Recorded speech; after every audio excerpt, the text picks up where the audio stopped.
Good morning everybody, welcome to Sai education. Sai education के YouTube channel में आपका स्वागत है। फ्रेंड्स, आज मैंने सबसे इंटरेस्टिंग टॉपिक जिसका नाम है इंपॉर्टेंट सिंबल्स, इंडिया के जितने भी इंपॉर्टेंट सिंबल्स हैं वो मैंने इस वीडियो में ऐड किए हैं। मैंने इस वीडियो में ओनली सिंबल्स नहीं लिए हैं, उनसे रिलेटेड जितनी भी एडिशनल इंफॉर्मेशन बन सकती है वो भी मैंने इस वीडियो में ऐड किया है। तो ये वीडियो आपके नॉलेज के लिए ज़्यादा इंपॉर्टेंट है कंपैरिजन टू एग्जाम, एंड ये आपके लिए इंपॉर्टेंट है क्योंकि आप देश के नागरिक होने के नाते आपका फर्ज बनता है कि आपके देश के आपको इंपॉर्टेंट सिंबल्स पता हो, उनके बारे में जानकारी पता हो। तो मैंने इस वीडियो को बनाया एंड चलते हैं आज का फर्स्ट सिंबल्स की तरफ। आज का फर्स्ट सिंबल है राष्ट्रीय प्रतीक। तो राष्ट्रीय प्रतीक के बारे में 10 एडिशनल फैक्ट आपको बताने वाला हूं जो आपको शायद ही पता हो। तो इस वीडियो को देखने के बाद आपको सब कुछ क्लियर हो जाएगा। तो आज का फर्स्ट सिंबल्स है राष्ट्रीय प्रतीक। तो भारत का राष्ट्रीय प्रतीक सारनाथ स्थित अशोक के सिंह स्तंभ के शीर्ष भाग की अनुकृति है। तो ये कहां से है, किसकी अनुकृति है? सारनाथ स्थित अशोक के सिंह स्तंभ की। फ्रेंड्स, ये इस सिंह स्तंभ में 4 शेर है जो कि 4 है एंड सामने से देखने पर 3 ही दिखाई देते हैं। भारत सरकार ने इसे सिंबल्स, राष्ट्रीय सिंबल्स कब घोषित किया? 26 जनवरी 1950 में। एंड प्रतीक के नीचे मुंडकोपनिषद में लिखा गया है सत्यदेव विजेते। ये शायद ही किसी को पता हो कि प्रतीक के नीचे क्या लिखा गया है। तो ये सत्यदेव विजेता है जो कि मुंडकोपनिषद से लिया गया है। एंड ये लिखा किस में गया है? हिंदी की जो लिपि है देवनागरी में, वो इसमें लिखा गया है। तो आपसे क्वेश्चन पूछ लेगा कि आपका जो राष्ट्रीय प्रतीक है इसको कब राष्ट्रीय प्रतीक घोषित किया सरकार ने? तो इसका आंसर होगा 26 जनवरी 1950 में। और आपसे पूछ लेगा कि ये किसकी अनुकृति है? तो ये सारनाथ स्थित अशोक स्तंभ की अनुकृति है। एंड आपसे पूछ लेगा कि इस राष्ट्रीय प्रतीक के नीचे क्या लिखा है? तो आपको बताना है सत्यदेव विजेते। और आपको पूछ लेगा ये कहां से लिया गया है? तो आपको आंसर देना है कि सत्यदेव विजेते मुंडकोपनिषद से लिया गया है। एंड आपसे पूछ लेगा कि सत्यदेव विजेते किस में लिखा गया है? तो आपको आंसर देना है देवनागरी लिपि में, जो कि हिंदी की एक लिपि है। एंड नेक्स्ट चलते हैं। फ्रेंड्स, आपको पता होना चाहिए भी ये सिंबल्स अलग अलग संसद में अलग अलग, जैसे लोकसभा, राज्यसभा एंड इनके मंत्री हैं जो अलग अलग कलर के यूज करते हैं। तो ये भी आपको पता होना चाहिए, जो कि आपको पता नहीं था मैंने इसमें ऐड किए हैं, जो भी आपको इस वीडियो के देखने के बाद पता चल जाएगा। तो चलते हैं। राष्ट्रीय शासकीय कार्यों में राष्ट्रीय प्रतीक अलग अलग रंग के होते हैं। नीला राष्ट्रीय प्रतीक राज्यसभा के मंत्रियों द्वारा, एंड लाल राष्ट्रीय प्रतीक राज्यसभा के सदस्यों द्वारा व अधिकारियों द्वारा, एंड हरा राष्ट्रीय प्रतीक लोकसभा के सदस्यों द्वारा उपयोग में लिया जाता है। तो ये इंपॉर्टेंट बन जाता है। आपसे क्वेश्चन पूछ लेगा कि राष्ट्रीय प्रतीक राज्यसभा द्वारा कौन सी कलर का यूज किया जाता है? तो राष्ट्रीय प्रतीक राज्यसभा के सदस्यों द्वारा लाल कलर का यूज किया जाता है। एंड यदि पूछ लिया जाए भी नीला राष्ट्रीय प्रतीक किसके द्वारा यूज किया जाता है? तो राज्यसभा के मंत्रियों द्वारा यूज किया जाता है। जितने भी राज्यसभा के मंत्री हैं वो अपने शासकीय कार्यों में नीला रंग के राष्ट्रीय प्रतीक को यूज करते हैं। एंड लाल राष्ट्रीय प्रतीक राज्यसभा के सदस्यों के द्वारा यूज किया जाता है। एंड लोकसभा के द्वारा कौन सा राष्ट्रीय प्रतीक यूज किया जाता है? हरे कलर का यूज किया जाता है। तो इसके बारे में आपके 10 फैक्ट बनते हैं जो कि राष्ट्रीय प्रतीक से पूछा जाता है एंड पूछा भी जाएगा। एंड आपको याद रखना है भी राष्ट्रीय प्रतीक कब घोषित किया गया, ये इसमें लिखा क्या गया है, जो कि मैंने आपको बता दिया है। तो इसे आप देख लेना। एंड नोट में क्या दिया गया है? भारत के राज्य चिन्ह का उपयोग भारत के राजकीय अधिनियम 2005 के तहत नियंत्रित होती है। हाँ जी, भारत के राज्य चिन्ह यानी राष्ट्रीय प्रतीक का उपयोग अधिनियम 2005 के तहत यूज किया जाता है। तो इसके बारे में आपको पता होना चाहिए। राष्ट्रीय प्रतीक के बारे में आपको एडिशनल फैक्ट मैंने इस वीडियो में बताया जो कि आपके लिए इंपॉर्टेंट है। एंड सेकंड चलते हैं राष्ट्रीय ध्वज। ये राष्ट्रीय ध्वज भी इंपॉर्टेंट है। इसके बारे में मैंने आपको 20 से 25 फैक्ट बताए हैं जो कि क्वेश्चन बन सकते हैं इनसे। तो आपको पता होना चाहिए। राष्ट्रीय प्रतीक में 3 पट्टियां होती है फ्रेंड्स। राष्ट्रीय ध्वज में 3 पट्टियां होती है। 3 पट्टियां होती है। ऊपर पट्टी होती है वो केसरिया कलर की होती है। एंड बीच में जो पट्टी होती है वो सफेद कलर की होती है। एंड नीचे जो पट्टी होती है वो डार्क हरे कलर की होती है। तो ये सीक्वेंस में आपको पता होना चाहिए भी ऊपर पट्टी कौन सी होती है? केसरी कलर की होती है, और बीच में सफेद एंड नीचे गहरे हरे कलर की होती है। फ्रेंड्स ये प्रतीक किस किस की होती है, ये हरा लाल हरा सफेद केसरिया ये किस किस का प्रतीक होता है ये भी आपको पता होना चाहिए। एंड सफेद पट्टी के बीच में, जो बीच की पट्टी है, सफेद पट्टी के बीच में नीले रंग का चक्कर होता है। फ्रेंड्स सभी को पता है चक्कर होता है। एंड नीले कलर का चक्कर किसी को पता नहीं है भी ये चक्कर नीले कलर का है, तो इससे क्वेश्चन बना हुआ है एंड बनेगा भी, पूछ लेगा आपसे भी सफेद पट्टी है जो बीच में सफेद पट्टी है उसमें चक्कर है तो वो किस कलर का है, तो आपको आंसर देना नीले कलर का है। ठीक है, उसमें तिलियां कितनी है, 24 तिलियां हैं, ये भी इंपॉर्टेंट है, सभी को पता है 24 तिलियां हैं। पता नहीं है किसके बारे में पता नहीं है, नीले कलर के बारे में पता नहीं है, जो कि उस चक्कर का कलर है नीला, इसके बारे में किसी को पता नहीं है। तो आपको दोनों बात याद रखनी है, नीले कलर का चक्कर है एंड उसमें तिलियां 24 है, तो दोनों बात आपको याद रखनी है। एंड नेक्स्ट चलते हैं, इसे सारनाथ के अशोक के सिंह स्तंभ से लिया गया है। हाँ जी, इसको सारनाथ के अशोक के सिंह स्तंभ से इसको लिया गया है। एंड ध्वज की लंबाई एंड चौड़ाई का अनुपात 3:2 है। तो ध्वज की लंबाई एंड चौड़ाई का अनुपात कितना है, 3:2 है। फ्रेंड्स आपसे यदि मैं चौड़ाई व लंबाई का अनुपात क्रमश से पूछूं तो 2:3 हो जाएगा। तो एग्जामिनर यहाँ से अपने को फंसा सकते हैं कि चौड़ाई और लंबाई का अनुपात आपसे पूछ ले तो 2:3 देना है, एंड लंबाई और चौड़ाई का अनुपात पूछ ले तो 3:2 देना है। लंबाई इसकी 3 है, चौड़ाई 2 है, तो आपको रटना नहीं है, याद रखना है। चौड़ाई इसकी 2 है तो 3:2, यदि चौड़ाई का और लंबाई का अनुपात पूछे तो 2:3 है, तो आपको रटना नहीं है, आपको याद रखना है। राष्ट्रीय ध्वज का प्रारूप कब घोषित किया गया, इसको राष्ट्रीय ध्वज 22 जुलाई 1947 को 22 जुलाई 1947 को यह राष्ट्रीय ध्वज के रूप में चुना गया। एंड रंग जागृति, शौर्य व त्याग का प्रतीक है। सफेद रंग किसका प्रतीक है, सत्य एवं पवित्रता का, सत्य बोलना और पवित्रता का प्रतीक है सफेद रंग। एंड हरा रंग है जीवन समृद्धि का प्रतीक है, तो इस याद रखना है। केसरी रंग किसका प्रतीक है, शौर्य व त्याग। यदि किसी सैनिक की डेथ हो जाती है तो ये इसका प्रतीक है, इसका शौर्य का, इनका त्याग का प्रतीक है केसरी रंग। एंड सफेद रंग किसका प्रतीक है, सत्य व पवित्रता का प्रतीक है। और हरा रंग किसका प्रतीक है, जीवन व समृद्धि का प्रतीक है। ठीक है, ये तीनों सीक्वेंस में आपको याद रखना है किस किसका कौन सा रंग किसका प्रतीक है। एंड राष्ट्रीय ध्वज कब घोषित किया गया, 22 जुलाई 1947 को। एंड नेक्स्ट चलते हैं, राष्ट्रीय ध्वज को संविधान सभा में हंसा मेहता ने पेश किया। इंपॉर्टेंट है, राष्ट्रीय ध्वज को किसने पेश किया था संविधान सभा में, तो हंसा मेहता ने पेश किया था। भारतीय ध्वज संहिता 2002 के अनुसार सभी भारतीय नागरिकों एवं निजी संस्थानों में ध्वज फहराने का अधिकार मिला। फ्रेंड्स भारतीय ध्वज संहिता ध्वज संहिता 2002 के अनुसार सभी भारतीय नागरिकों को अपने निजी संस्थानों, अपने दुकानों, अपने घरों में झंडा फहराने का अधिकार मिल गया था। इसके फ्रेंड्स कुछ नियम है, उस नियम का पालन करते हुए अपने घर में, अपने दुकान में, अपने किसी भी विद्यालय मतलब किसी अपने धार्मिक स्थान पे अपना झंडा फहरा सकते हैं, अपना ध्वज फहरा सकते हैं। फ्रेंड्स उसके कुछ नियम है, उसके नियम का पालन करके आप ये झंडा फहरा सकते हो। जनवरी 2004 19 कै फ्रेंड्स 19 कै में मैंने आपको बताया था बोलने का अधिकार था, मूल अधिकार में मैंने बताया था आपको। एंड 19 कै में ही हर नागरिक झंडा फहराने का अधिकार, हर नागरिक को झंडा फहराने का अधिकार मिला था। तो 19 कै में क्या है, झंडा फहराने का अधिकार है, मूल अधिकार बन गया नागरिकों का। फ्रेंड्स पहले 2004 से पहले ये झंडा फहराना मूल अधिकार नहीं था। एंड 19 कै में ये लिखा गया है कि हर नागरिक झंडा फहरा सकता है, ये उसका मूल अधिकार है। तो जनवरी 2004 में 19 कै में ये लिखा कि झंडा फहराना नागरिक का मूल अधिकार है, तो इसके बारे में आपको पता होना चाहिए।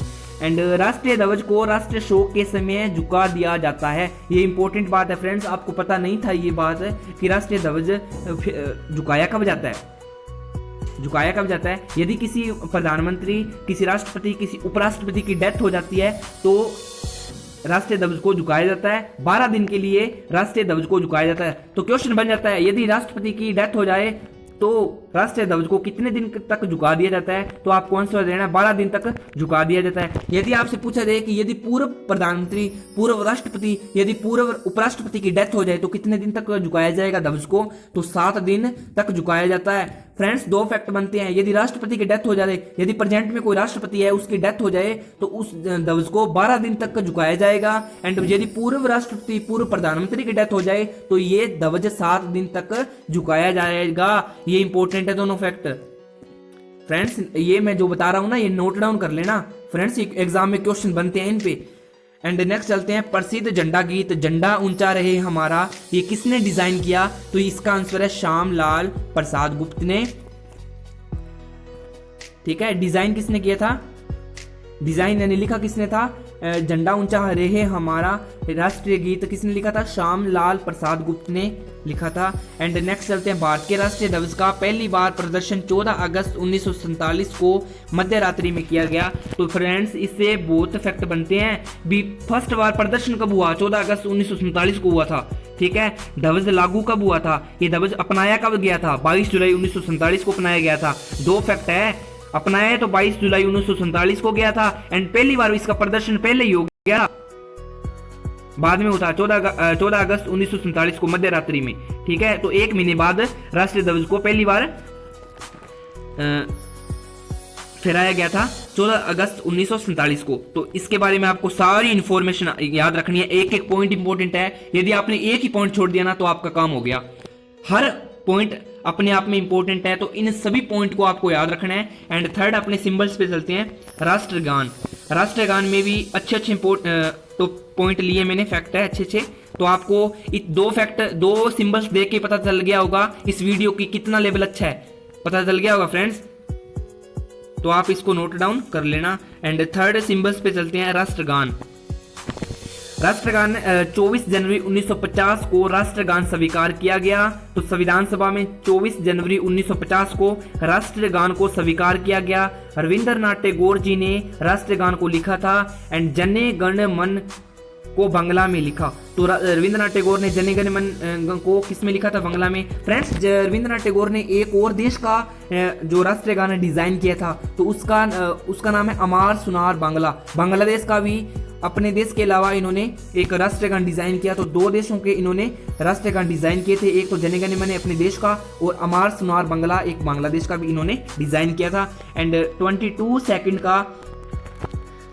सेकंड का राष्ट्रीय गान होता है। एंड इसके खत्म होने के बाद 20 सेकंड में वापस में इनकी फर्स्ट जो पंक्तियां जने गने मने अधिनायक जय आए, वो पंक्तियां 20 सेकंड की और हो जाती। तो टोटली 72 सेकंड का ये राष्ट्रीय गान होता है। यदि आपसे पूछा जाए कि राष्ट्रीय गान कितने सेकंड का होता है? 22 सेकंड का। एंड यदि आपसे पूछा जाए कि राष्ट्रीय गान की लास्ट में खत्म होने के बाद राष्ट्रीय गान की जो पहली पंक्ति है वो कितनी सेकंड की होती है? तो 20 सेकंड की वो पंक्ति गाई जाती है। ये इंपॉर्टेंट है, किसी को पता नहीं था कि लास्ट में राष्ट्रीय गान जब एंड होता है तो उसकी फर्स्ट पंक्ति गाई जाती है, वो कितनी सेकंड की होती है? तो 20 सेकंड की वो होती है। इसको या आपको ये पता होना चाहिए। एंड 27 दिसंबर 1911 को भारतीय कांग्रेस अधिवेशन कोलकाता में गाया गया था। तो फ्रेंड्स आपको पता होना चाहिए कि फर्स्ट बार जो जने गने मने है राष्ट्रीय गान है वो कब गाया गया था? 27 दिसंबर 1911 में भारतीय कांग्रेस अधिवेशन में कोलकाता में गाया गया था। और तब अध्यक्ष कौन थे? विशन नारायण दत्त। तो आपको पता होना चाहिए कि विशन नारायण दत्त जी तब कोलकाता में अध्यक्ष थे जब ये राष्ट्रीय गान फर्स्ट बार गाया गया था। तो गाया कब गया था? 27 दिसंबर 1911 में। इसे 1912 में रविंद्रनाथ टैगोर ने तत्वबोधिनी में अपनी तत्वबोधिनी नामक पुस्तक में ग्रंथ में इन्होंने डिजाइन किया। इसे 1912 में रविंद्रनाथ टैगोर ने तत्वबोधिनी में भारत वाग्य विधाता शीर्षक से प्रकाशित किया। तो फ्रेंड्स आपसे पीयूष पूछ लेगा कि तत्वबोधिनी जो उनकी पुस्तक है उसमें रविंद्रनाथ टैगोर जी ने किस जो शीर्षक सिंबल्स यानी कैप्शन में डिजाइन किया यानी लिखा? तो आपको आंसर देना है भारत भाग्य विधाता। तो भारत भाग्य विधाता अपनी पुस्तक तत्वबोधिनी में शीर्षक के रूप में इसको डिजाइन किया है। तो आपको ये पता होना चाहिए। 1919 में मॉर्निंग इंडिया ऑफ सॉन्ग से इंग्लिश में ट्रांसलेट किया। फ्रेंड्स इन्होंने 1919 में अपने राष्ट्रीय गीत गान को मॉर्निंग इंडिया ऑफ सॉन्ग के रूप में इंग्लिश में डिजाइन किया था। ये भी आपको पता होना चाहिए। इंग्लिश में अपने जो राष्ट्रीय गान को कब डिजाइन किया गया? तो 1919 में। इसका नाम क्या रखा? मॉर्निंग इंडिया ऑफ सॉन्ग इसका नाम रखा। एंड कैप्टन राम सिंह ठाकुर ने धुन को दिया। फ्रेंड्स इसकी जो लिरिक्स है ना, धुन है, वो किसने दिया था? कैप्टन राम सिंह ठाकुर ने। ये भी आपको याद रखना है फ्रेंड्स। किसी को पता नहीं था अभी इसकी धुन किसने दी थी, किसने इसकी धुन दी थी? तो इसकी धुन किसने दी थी? कैप्टन राम सिंह ने। इसकी जो ढाल है जिसको अपने देसी भाषा में ढाल कहते हैं, और इसकी धुन किसने दी थी? कैप्टन राम सिंह ने। तो इसके 10 से 12 फैक्ट बनते हैं जो कि आपके लिए इंपॉर्टेंट है। मैंने पहले ही बता दिया आपको भी हर पॉइंट इंपॉर्टेंट है। यदि आपने एक ही पॉइंट छोड़ दिया ना तो आपका काम हो गया, समझ लो।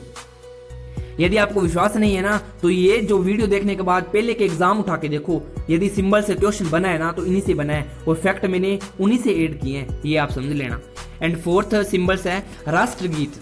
राष्ट्रगीत है बंकिम चंद्र चटर्जी के उपन्यास आनंद मठ। इनका उपन्यास है आनंद मठ में बंकिम चंद्र चटर्जी ने इसको लिखा है। एंड रचित वंदे मातरम राष्ट्रीय गीत के रूप में 26 जनवरी 1950 को स्वीकार किया गया। तो राष्ट्रीय गीत कब स्वीकार किया गया? 26 जनवरी 1950 को। किसने लिखा? बंकिम चंद्र चटर्जी ने। किस उपन्यास में लिखा? आनंद मठ में लिखा था। एंड इसे सर्वप्रथम 1896 में कांग्रेस के अधिवेशन रहमतुल्ला सियानी की अध्यक्षता में गाया गया था। फ्रेंड्स, राष्ट्रीय गान कब गाया गया था? फर्स्ट बार कोलकाता में 1911 में गाया गया था। एंड ये राष्ट्रीय गीत कब गाया गया था? फर्स्ट बार 1896 में। कांग्रेस के अधिवेशन रहमतुल्ला इसके अध्यक्ष जी थे। एंड ये कितने सेकंड का होता है? 65 सेकंड का होता है राष्ट्रीय गीत। एंड अधिवेशन का प्रारंभ जन गण मन से तथा समापन वंदे मातरम के गायन से होता है। फ्रेंड्स, किसी भी अपने जैसे 26 जनवरी पे, 15 अगस्त पे कोई भी जो धार्मिक कार्य होता है उसमें सबसे पहले जन गण मन गाया जाता है एंड समापन वंदे मातरम से होता है। तो इसके बारे में आपको पता होना चाहिए। क्वेश्चन पूछ लेगा कि किसी धार्मिक स्थान, किसी भी 26 जनवरी 15 अगस्त में कोई भी अपने देश का काम, अच्छा काम कर रहे हैं, तो उसमें सबसे पहले कौन सा गीत या गान गाया जाता है? तो जने गने मैंने गान गाया जाता है। और लास्ट में कौन सा गाया जाता है? तो वंदे मातरम गाया जाता है। And next symbol and 5 number symbol है इस वीडियो का, राष्ट्रीय कैलेंडर। फ्रेंड्स, राष्ट्रीय कैलेंडर भी इंपॉर्टेंट है। राष्ट्रीय कैलेंडर प्रेजेंट में कौन सा है? ग्रेगोरियन कैलेंडर के साथ देश भर के लिए शक संबंध पर आधारित राष्ट्रीय पंचांग को सरकारी प्रयोग के लिए 22 मार्च 1957 को अपनाया गया। जो प्रेजेंट में अपना कैलेंडर चल रहा है ना, उसको अपनाया कब गया था ये आपको पता होना चाहिए। 22 मार्च 1957 को अपनाया गया था। और इसका नाम क्या है? Gregorian calendar. इसका पहला महीना चैत्र का है। वैसे अपने चैत्र का महीना होता है। एंड अपने जनवरी का बोलते हैं, चैत का महीना ही जनवरी का महीना होता है। तो इसका पहला महीना कौन सा होगा? चैत्र का। एंड यह सामान्य वर्ष को 22 मार्च एवं लीप वर्ष को 21 मार्च से शुरू हुआ है। हाँ, ये सिंबल, यह कैलेंडर फ्रेंड्स, यदि सिंपल वर्ष है तो 22 मार्च से स्टार्टिंग होगी। यदि लीप वर्ष है तो 21 मार्च से स्टार्ट हुआ था। एंड नेक्स्ट चलते हैं राष्ट्रीय पुष्प पे। फ्रेंड्स, राष्ट्रीय पुष्प, राष्ट्रीय पक्षी, ये सबको पता है। इनके वैज्ञानिक नाम, इनके साइंटिफिक नाम किसी को नहीं पता। एग्जाम में आपको इसके साइंटिफिक नाम पूछा जाएगा, तो इनके साइंटिफिक नाम आपको पता होना चाहिए। एंड चलते हैं इनके साइंटिफिक नाम पे। राष्ट्रीय पुष्प फर्स्ट है राष्ट्रीय पुष्प ना कौन है? कमल। तो कमल का राष्ट्रीय जो नाम है, जो वैज्ञानिक नाम है, वो क्या है? नेलम्बो न्यूसीफेरा गार्टन। नेलम्बो न्यूसीफेरा गार्टन राष्ट्रीय पुष्प का साइंटिफिक नेम है। एंड सेकंड चलते हैं राष्ट्रीय पक्षी पे। तो राष्ट्रीय पक्षी अपना मोर है। राष्ट्रीय पक्षी का वैज्ञानिक नाम है पावो क्रिस्टेल्स मोर का वैज्ञानिक नाम है, जो कि राष्ट्रीय पक्षी है। एंड थर्ड सिंबल्स है राष्ट्रीय पशु। राष्ट्रीय पशु अपना कौन है? बाघ है, जिसका नाम है पैथेरा टाइग्रिस। तो राष्ट्रीय पशु कौन है? बाघ है, जिसका वैज्ञानिक नाम है पैथेरा टाइग्रिस। एंड नेक्स्ट चलते हैं राष्ट्रीय वृक्ष। तो राष्ट्रीय वृक्ष है बरगद। तो बरगद का वैज्ञानिक नाम आपको पता होना चाहिए, फाइकस वेगालेसिस। तो राष्ट्रीय वृक्ष है बरगद का वैज्ञानिक नाम है फाइकस वेगालेसिस, ये आपको पता होना चाहिए। एंड राष्ट्रीय नदी है गंगा। इसको कब अपनाया गया था? राष्ट्रीय नदी कब घोषित की गई? 4 नवंबर 2008 को। इंपॉर्टेंट है, 2-3 बार क्वेश्चन पूछा गया है। मैंने एग्जाम दिया था, मेरे एग्जाम में ये क्वेश्चन बना था कि राष्ट्रीय नदी कब घोषित हुई। तो 4 नवंबर 2008 को यह नदी घोषित हुई। एंड नेक्स्ट चलते हैं राष्ट्रीय जलीय जीव, जो कि डॉल्फिन है। इसको 5 अक्टूबर 2009 को घोषित किया गया। डॉल्फिन का वैज्ञानिक नाम भी एग्जाम में पूछ लेता है, तो डॉल्फिन का वैज्ञानिक नाम आपको पता होना चाहिए। इसका वैज्ञानिक नाम है प्लाटानिस्टा ग्रेकेटिक। प्लाटानिस्टा आप अकेला याद रखो, एग्जाम में इसका पूछ लेता है कि प्लाटानिस्टा किसका वैज्ञानिक नाम है? प्लाटानिस्टा ग्रेगेटिक किसका वैज्ञानिक नाम है? तो राष्ट्रीय जलीय जीव डॉल्फिन का वैज्ञानिक नाम है। इसको घोषित कब किया गया था? राष्ट्रीय जीव 5 अक्टूबर 2009 को इसको घोषित किया गया। फ्रेंड्स, पंजाब में मार्च में इसको घोषित किया गया है राष्ट्रीय राज्य जीव। ठीक है। एंड नेक्स्ट चलते हैं राष्ट्रीय विरासत पशु। ये इसका नाम है हाथी। तो राष्ट्रीय विरासत पशु आपको एग्जाम में पूछा जाए तो इसका आंसर होगा हाथी। हाथी का वैज्ञानिक नाम एग्जाम में पूछ लेता है, एलिफोस इंडिका। एलिफोस इंडिका, एलिफोस इंडिका हाथी का वैज्ञानिक नाम है, जो कि एक राष्ट्रीय विरासत पशु है। फ्रेंड्स, इतने सिंबल्स मेरे को लगता नहीं किसी भी यूट्यूब चैनल में आपको मिलेंगे, एंड इतने अच्छे फैक्ट आपको नहीं मिलेंगे। तो ये सभी फैक्ट आपको सभी स्टूडेंट को अपनी कॉपी में नोट डाउन करने हैं, एंड इतनी नॉलेज आपको पता होनी चाहिए। आपको कोई भी पूछ सकता है राष्ट्रीय ध्वज के बारे में, राष्ट्रीय गीत के बारे में, राष्ट्रीय पशु के बारे में, राष्ट्रीय किसी के बारे में जो कि सिंबल्स है राष्ट्रीय, उनके बारे में पूछ सकता है। तो ये सिंबल्स हर पॉइंट इसमें इंपॉर्टेंट है, एक भी पॉइंट आपको छूटना नहीं चाहिए। तो आपको सभी पॉइंट आपको क्लियर होने चाहिए, इसकी नॉलेज आपको होनी चाहिए। तो ये वीडियो देखने के बाद आपको ये वीडियो बहुत अच्छी लगेगी, आई होप आपको अच्छी लगेगी। एंड जो भी स्टूडेंट, जो भी मेरा भाई इस वीडियो को देखता है, प्लीज़ लाइक करना एंड अपने फ्रेंड सर्किल में शेयर करना, सब्सक्राइब करना। यदि कोई फर्स्ट बार विजिट कर रहा है हमारे चैनल पे तो प्लीज़ इसको सब्सक्राइब करना, ताकि हर वीडियो का नोटिफिकेशन आपको मिले।